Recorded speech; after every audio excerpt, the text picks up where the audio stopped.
Hello, football fans. Thank you for tuning into the Fantasy Football Network.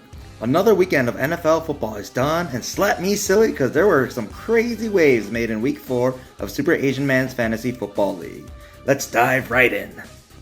What a time to be alive for Papi Lalo team as they find reason to celebrate, as they score the highest point total of the week with 132.24 points and move from the 11th to the 5th seed. An impressive jump after only one weekend. Papi Lalo team will continue to ride on CMC's coattails as they move into Week 5 to face off against the 8th seed Josh's swag team.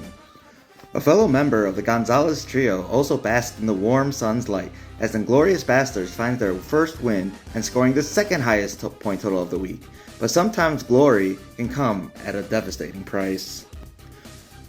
Papi Boots' team takes a devastating beating, scoring the lowest point total of the week. All three of theirs, Deebo Samuel, Tyler Algier, and Donald Parham Jr., combined scored only 2.3 points. Papi Boots' teams are 0-2 without their star running back, Saquon Barkley, and they can only hope and pray that they'll get him back in Week 5. But one of the biggest surprises of the season so far is the fact that the Convicts have started players that were ruled out for 2 weeks in a row, and despite that, they are still not last place. Throwing a Hail Mary and Shob's Moose Knuckles are still trailing behind in the last 2 places. Is that more impressive for the Convicts, or just more sad for the other 2 teams? But with the Convicts manager back in the game, things are only looking up for this team.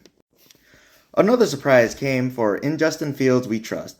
Although they lost, the 3 players they acquired in the trade with Potato Energy scored more points than all the players Potato Energy received.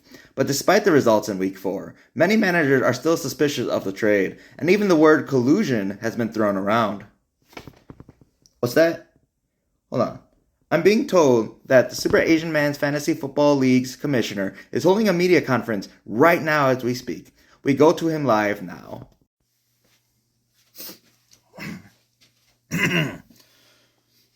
Now, before I take any questions, I would like to start off by letting you all know I did not have sexual relations with that woman. Huh? Wrong conference. Oh, crap, this is about the trade? Oh, okay. I done goofed.